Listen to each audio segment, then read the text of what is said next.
The Wacom HomeMonitor is a wireless indoor camera that you can use in virtually any room of your property.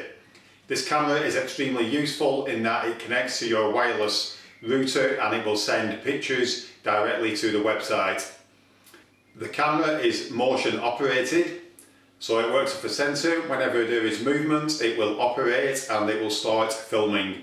It then sends the pictures direct to a website where you can see the pictures for 7 days. The camera also has infrared night vision, so even if it's dark, it will still take a video picture and upload it to the server. The camera is extremely easy to install, and once it is installed, you can plug it in any electrical socket in the house, and as long as there is a wireless connection, it will film and it will upload pictures to the website. We're now going to take this inside and we are going to set it up, and then we're going to bring it back into the garage and install it in the garage. I have now emptied the contents of the box out and we are now at our wireless router. You'll notice that the transformer that comes with this has 3 different types of plugs that can go on the end depending on which country you're in. That is the wrong one for this country, so I'm just going to flick that off and I'm just going to insert the correct one. You also get a 1 meter network cable in the box. That needs plugging into the camera and that needs plugging into the router as well. If we take a look on the back of the camera, you can see that that is where the network cable plugs in. That is where the power cable plugs in. So we're now going to plug the power cable in.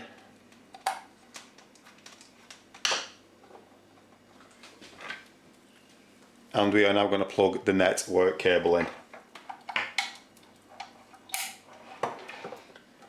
We can now plug the other end of the network cable into the router.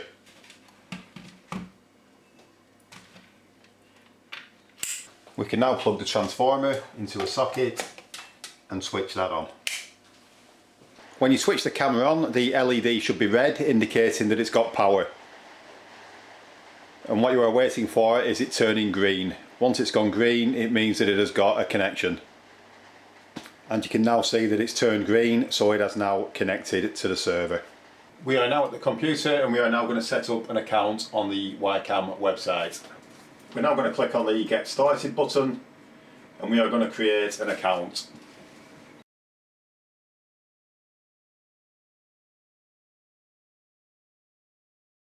You now need to get your camera ID, which can be found on the bottom of the Quick Start guide, or it is also on the actual camera itself.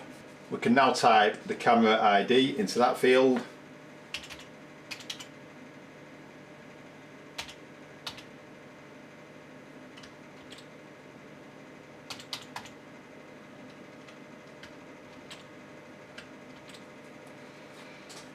And we need to give the camera a name, so we'll call it Garage. And then we can check the connection to the camera.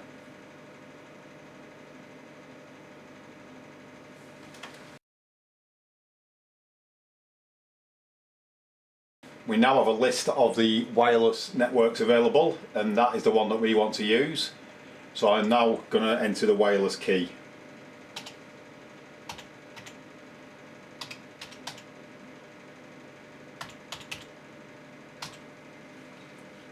You can now click on Connect.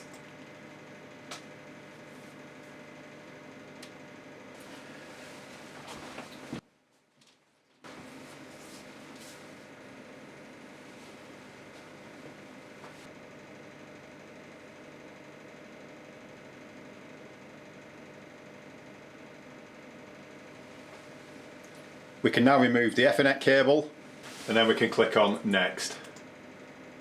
The camera comes with a mounting bracket. Before you can fix the camera to this mounting bracket, you need to undo the screw at the back. That actually locks it in position. Once you've undone that screw using a coin, it then frees this part at the front. You can then screw that into the back of the camera once you get the camera in position. You can then adjust the camera in any position you like before locking it up using the coin again. That will enable you to lock the camera in any position.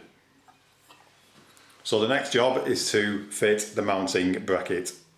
I'm now going to position the camera where I want it, and I'm then going to use a permanent marker to mark the drilling holes.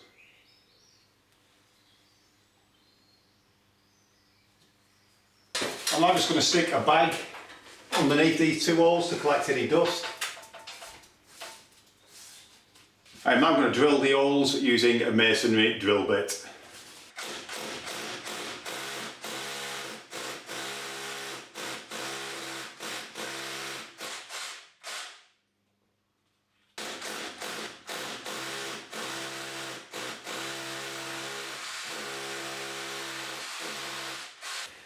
Now we can insert the wall plugs that were provided, and we can just tap those in using an hammer.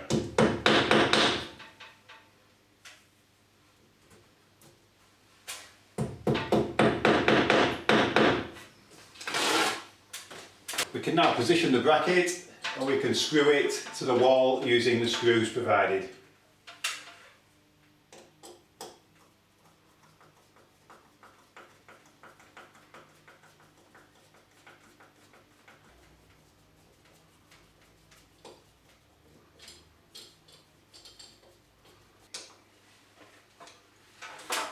We can now take the camera and we can fix that to the bracket.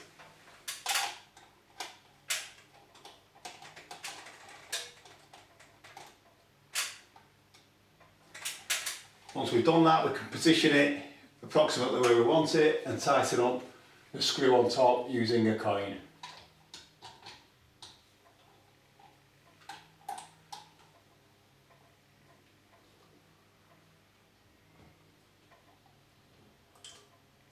You can then plug in the power.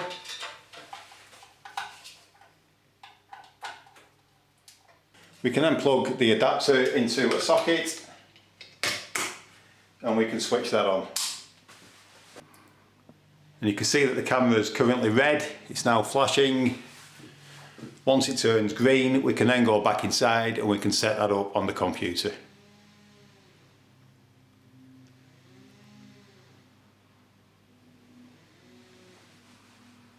So we're now going to click on next, and you can see that it's connecting to the camera. You can see from that angle that it's got the important bits on. It's got the door on there, and it's got most of the large door at the front. Just going to zoom into the picture, then you get a better view of it. And I'm just going to go in the garage and I'm just going to adjust the camera slightly.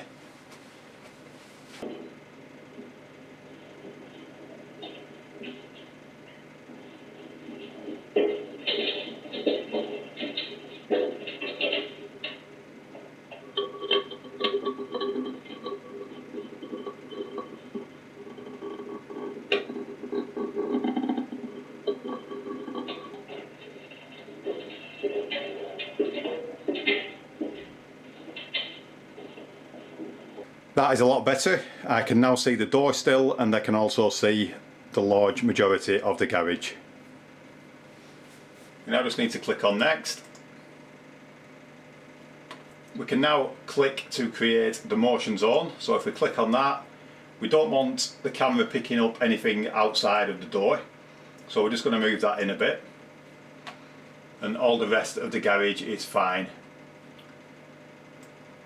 And we'll move that to somewhere in the middle, and we'll just click on Save Settings.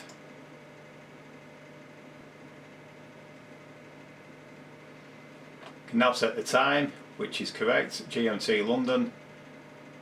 You can then choose a schedule so that the camera can only come on at set periods, or you can have it on 24/7, which we are going to choose. And then we just need to click on Save Settings. And that is it, the camera is now set up. You can now go to My Home, and you can see the garage there. If the alert notifications is on green, every time there is movement you will be sent an email. If the camera goes offline, you will also be sent an email. So we can now click on Live View, and you can see a live view of the garage. I have had a few problems with things disappearing from this garage, so it will be interesting to see exactly who is taking them.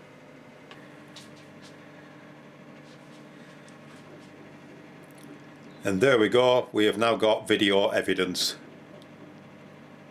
Every time movement is detected, the HomeMonitor will record the footage and send it to the website, where it will be stored for 7 days.